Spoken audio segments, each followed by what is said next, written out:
नमस्कार, मैं हूं आपके साथ अभिषेक चांडिल्य। बात करते हैं मुस्लिम वक्फ बोर्ड की, जो बिल आज पेश किया जा रहा है हमारी संसद में यानी लोकसभा में। 1954 से अब तक वक्फ बोर्ड को बहुत सारी जमीनें मिल चुकी हैं, जिसकी वजह से आज अमेंडमेंट की जरूरत पड़ रही है। हिंदुस्तान को इस अमेंडमेंट की सख्त जरूरत है। हिंदुस्तान में इन दिनों जो चर्चा सबसे ज्यादा है वो वक्फ बोर्ड की, जिसको लेकर राजनीतिक गलियारों में सहमत का खेल जारी है, ताकि अपने अपने वोट बैंक को खुश किया जा सके। ऐसे में आज भारत की संसद में लोकसभा में वक्फ बिल को पेश किया गया, जिस पर बहस जारी है। वैसे इस बिल को लेकर विपक्ष की ये मांग है कि वक्फ बोर्ड समिति में किसी दूसरे धर्म के लोगों को शामिल न किया जाए। और क्या आपको मालूम है, हिंदू धर्म के अलग अलग मंदिरों में कई सरकारों ने मुस्लिमों को अध्यक्ष बनाया। मंदिरों जैसे ममता बनर्जी ने फिरहाद हकीम को 2017 में ताकेश्वर मंदिर का अध्यक्ष बनाया। वहीं 2013 कुंभ के दौरान आजम खान को अखिलेश यादव ने कुंभ मेला समिति का अध्यक्ष बनाया। आजम खान अध्यक्ष कुंभ मेला समिति। सोचिए। पर आज की बात करें तो मौजूदा सत्ता दल भारतीय जनता पार्टी यानी पीएम मोदी को इस मुस्लिम बोर्ड से आपत्ति क्या है? आखिर देश की संसद को आज इसमें संशोधन की जरूरत क्यों है? क्या है इसके पीछे की कहानी? चलिए समझते हैं।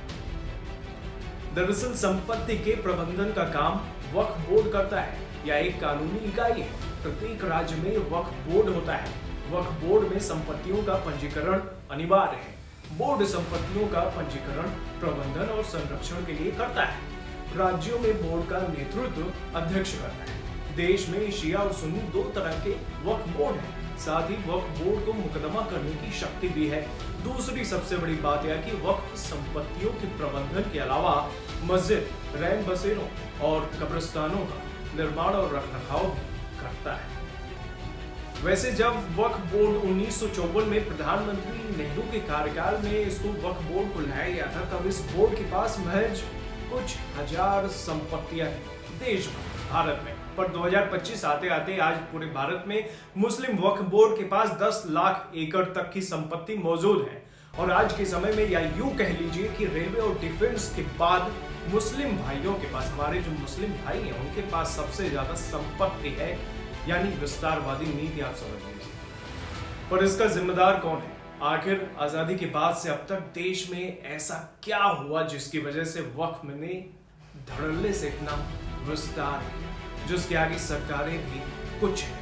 चलिए सिलसिलेवार तरीके से समझते हैं। आखिर अपने गठन के बाद से अब तक वक्फ बोर्ड को वो अमृत सांसें कब मिली, जिसकी वजह से देश में एक समुदाय यानी सीधे कहें तो मुसलमानों ने अपनी जड़ें इतनी मजबूत कर ली कि आज वो चीन की तरह विस्तारवादी साबित हो रहे हैं।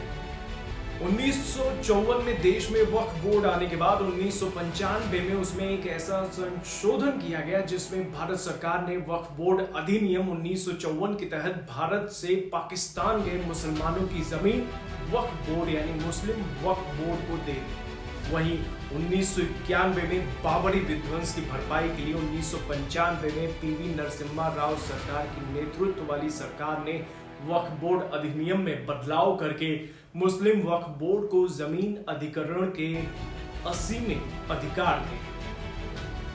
वहीं साल 2013 में एक ऐसा संशोधन हुआ संसद में जो सबसे अहम था, जिसकी वजह से अतिक्रमण और स्वामित्व से जुड़े विवाद और पंजीकरण एवं सर्वेक्षण में देरी जैसी गंभीर समस्याएं सामने आती रही। वहीं कांग्रेस की मनमोहन सिंह की यूपीए सरकार ने अपनी सरकार के जाने के ठीक पहले राष्ट्रीय राजधानी दिल्ली में 123 प्रमुख संपत्तियों को दिल्ली वक्फ बोर्ड को उपहार में दे दिया। पूर्व प्रधानमंत्री मनमोहन सिंह ने 2014 में राष्ट्रीय वक्फ विकास निगम लिमिटेड के शुभारंभ के दौरान कहा था कि वक्फ बोर्ड के तहत संपत्तियों का प्रयोग मुस्लिम समुदाय के सामाजिक आर्थिक विकास और लाभ के लिए किया जा सकता है, सीधे तौर पर यानी फायदा दिया गया।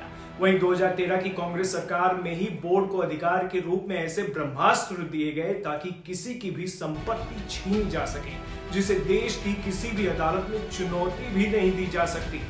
सीधे शब्दों में कहे तो वक्फ बोर्ड के पास मुस्लिम दान के नाम पर संपत्ति पर दावा करने का असीमित अधिकार है, जिसने वादी को न्यायपालिका से न्याय मांगने से भी रोका।